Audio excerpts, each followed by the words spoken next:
Welcome, welcome, welcome. Hi, I'm your host, Mrs. M. And if you haven't, make sure you click the link below. That way you can subscribe to my channel and not miss out on anything you need to scale your cleaning business to six figures and beyond.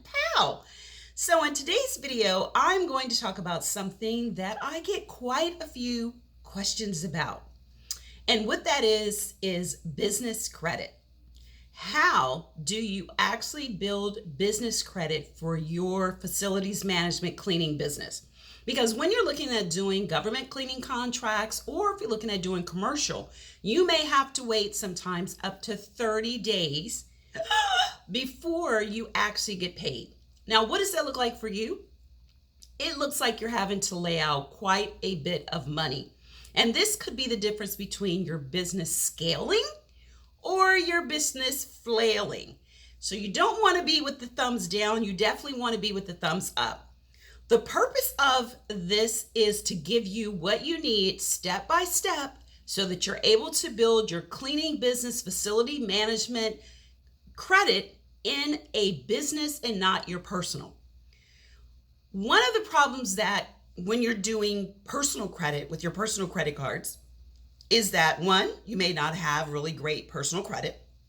Number two, you may have a small credit line, small credit limit.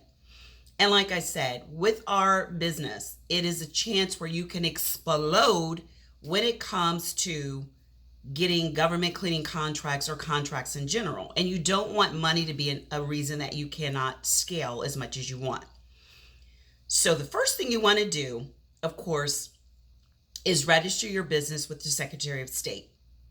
You want to obtain your EIN, similar to the things that I've talked about for actually getting government cleaning contracts. You want to register with your Secretary of State.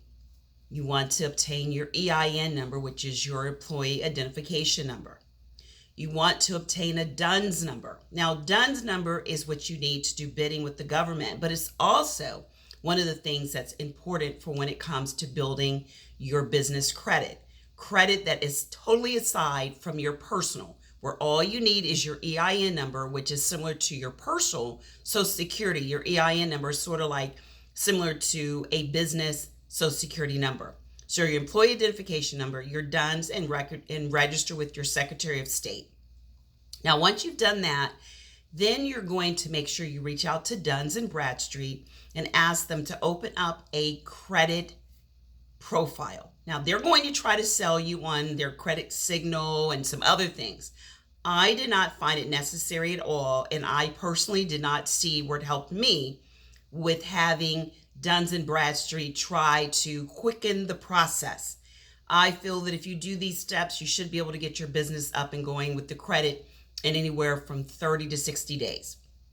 Now, once you've contacted them and you've asked them to open up your credit, your business credit profile, you want to make sure you do that because when the businesses start reporting, you want to make sure that it goes into your credit profile for your business. So make sure you do that.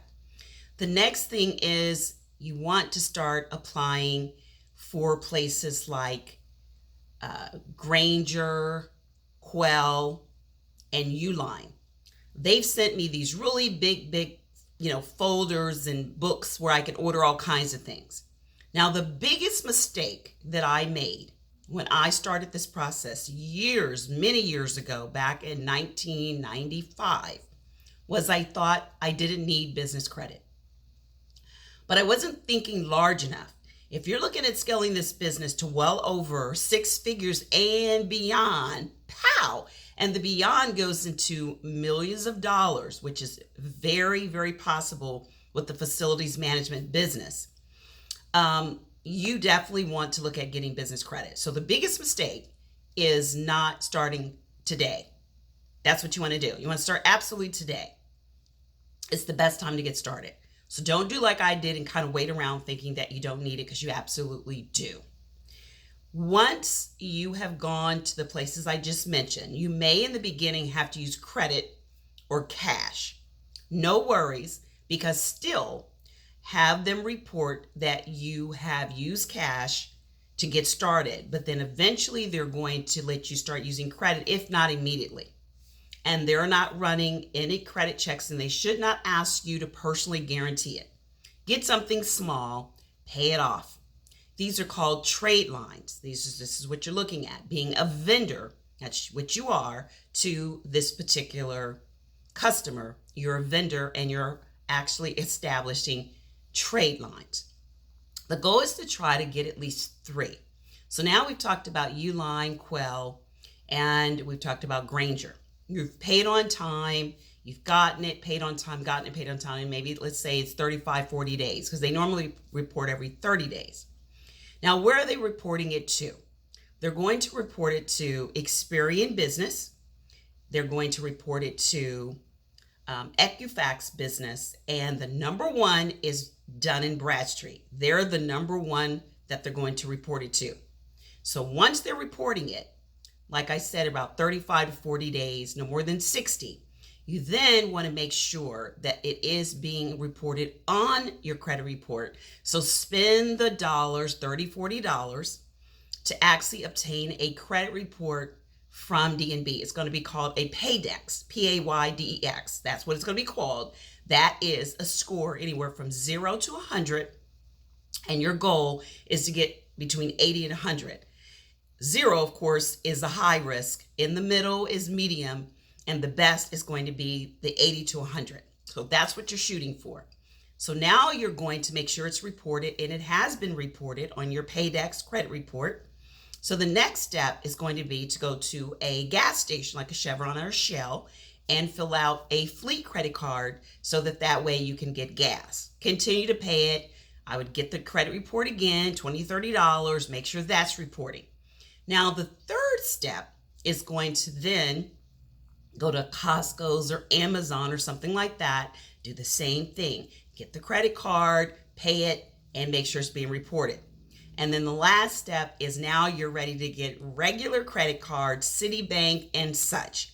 You could have access to 20, 30, 40, 50, thousands of dollars in credit without having to use your own, and you can actually scale your business so much faster. My whole goal is to get you to well over 6 figures and beyond, with using government and commercial contracts. That's the goal. So, and especially within the year. I know that I was able to do it, and I know you absolutely will be able to as well. If you want to learn more about how to bid for government cleaning contracts without doing any bidding, how to win them without doing any bidding at all, then guess what you can do today? I'm going to have the free masterclass where I go into details about what you need to do to make sure that you're all ready to win your first or one of many, the no bid way, no bidding, and you still win. If you're excited and you want to make sure that you're ready, then guess what you can do? You can click to register for the free masterclass. I'd love to see you there. Bring pen and paper. Every single week I update. There's so many things that I add on because things change so quickly. So I'm going to give you the latest and the greatest information on No Bid Win Contracts Masterclass. Look forward to seeing you. Look in the description for other resources. And until next time, be safe and take care. Bye-bye.